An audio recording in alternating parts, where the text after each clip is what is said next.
जय श्री कृष्ण मित्रों, मैं प्रियंका स्वागत करती हूँ आपका जीवन और आध्यात्म में। मित्रों, आज मैं आप लोगों के लिए लेके आई हूँ अवसान माता की एक कहानी। चलिए कहानी को सुनते हैं। प्राचीन काल की बात है। गांव में एक बुजुर्ग महिला अपने इकलौते बेटे के साथ रहा करती थी। वे बहुत ही धार्मिक थी। पूजा पाठ में उसका मन बहुत ही लगा करता था। वह प्रत्येक बृहस्पतिवार को अवसान माता की पूजा करती थी। 7 सुहागनों को नियमित बुला करके दुर्दुरिया चबवाती थी। एक दिन उसके मन में विचार आया कि क्यों ना अपने बेटे की मैं अब शादी करा दूं, क्योंकि बेटा शादी के योग्य हो गया था। ऐसा विचार कर मन में आने के बाद में वह बुढ़िया माता अपने बेटे को अपना विचार बताने लगी। बेटा तैयार हो गया शादी के लिए और बुढ़िया माता ने एक सुंदर सी कन्या देख करके अपने बेटे का विवाह करा दिया। अब घर में बहू आ गई थी। बुजुर्ग महिला अभी भी प्रत्येक बृहस्पतिवार को अवसान माता की पूजा करती थी। सुहागिनों को न्योती और दुर्दिया चबाती। पहले तो बहू ने सोचा कि सासू माँ ने कोई मनौती मांगी होगी, इसलिए वो माता की पूजा हर बृहस्पतिवार को करती है। लेकिन जब एक बृहस्पतिवार बीता, 2 बृहस्पतिवार बीता, ऐसे कई बृहस्पतिवार बीते, यानी कि समय बीत गया, तब बूढ़ी माता हमेशा बृहस्पतिवार को पूजा करती।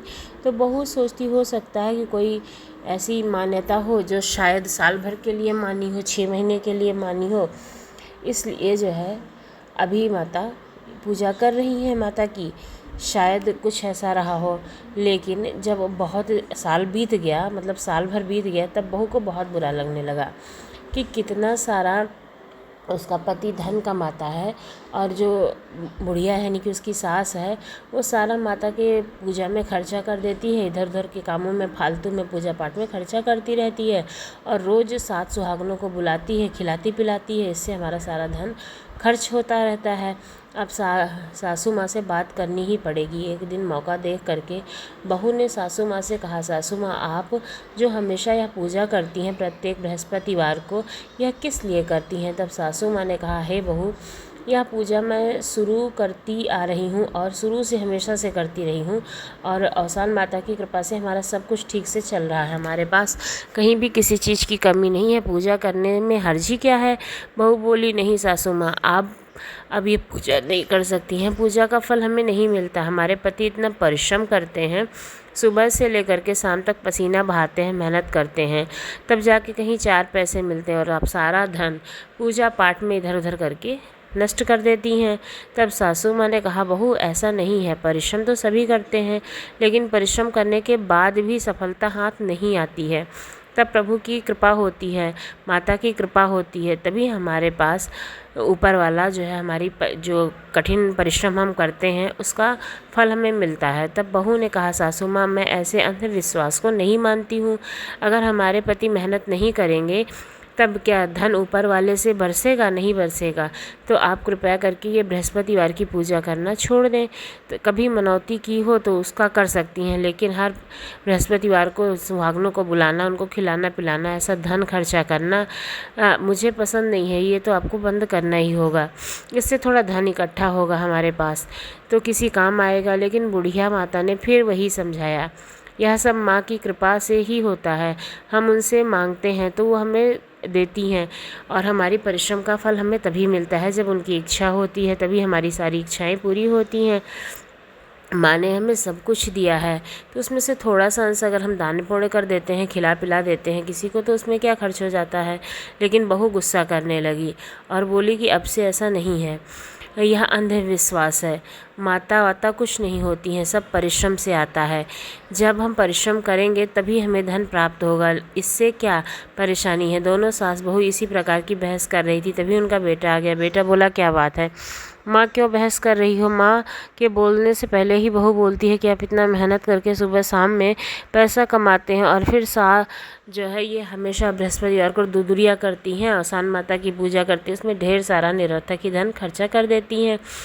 अगर यही धन बचा रहेगा तो हम थोड़ा और अमीर हो जाएंगे और किसी समय यह पैसा हमारे काम आएगा। तब बुढ़िया माता ने कहा, बेटा मैं तो शुरू से ही पूजा करती आ रही हूँ। धन की कमी तो कभी नहीं हुई, यह सब माता के आशीर्वाद से मिलता है। बहू हमको क्यों मना कर रही है? तब बेटा बोला, नहीं माँ, आपकी बहू सही तो बोल रही है।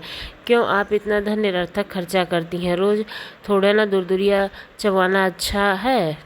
थोड़ा सा कभी कभी जब मानो तभी कर लो और हमेशा हमेशा ना किया करो।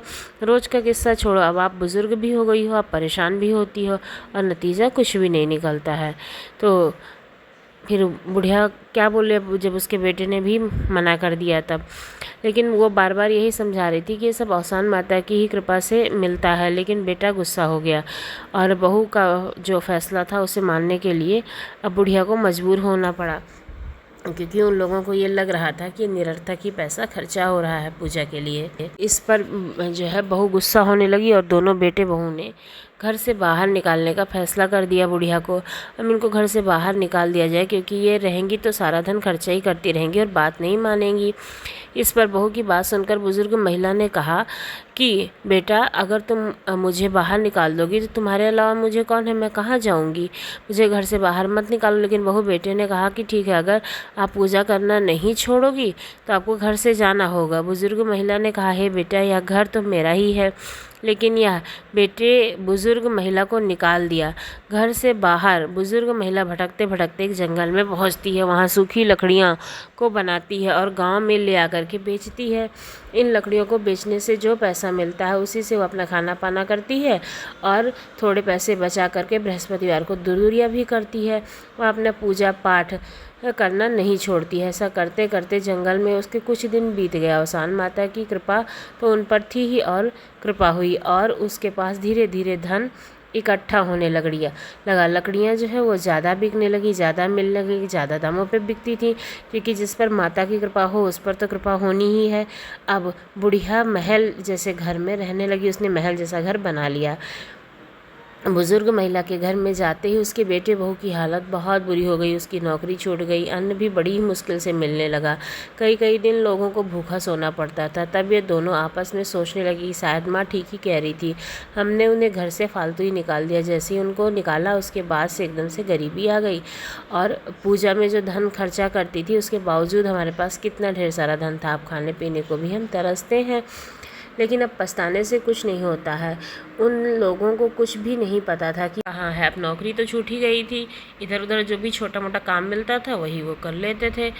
अब एक दिन वो उसी जंगल में जाते हैं जहाँ पर उस बुढ़िया का मकान था, वहाँ पर काम की तलाश में पहुँचते हैं। अब इतनी बुरी हालत हो गई थी बहू को कि सास पहचान नहीं पाती और उनके घर में काम करने लगती है। तभी उसके पैर का लक्षण देखती है और बोलती है कि ऐसे ही तो मेरी सास के भी लक्षण थे, सही निशान था। तो बोली, माता जी, आपके पैर में जैसा निशान है ऐसी मेरी सासू माँ के पैर में था। तो वह बुजुर्ग महिला ने कहा, बेटी, वो कोई और नहीं थी, तुम्हारी सासू माँ मैं ही हूँ। मुझे घर से निकाल दिया था, मैं यहाँ जंगल में आई और माता का दिया अब सब कुछ है हमारे पास। तभी बेटे और बहू ने दोनों ने मिल करके माँ से माफ़ी मांगी और फिर उनको अपने घर लेके आए।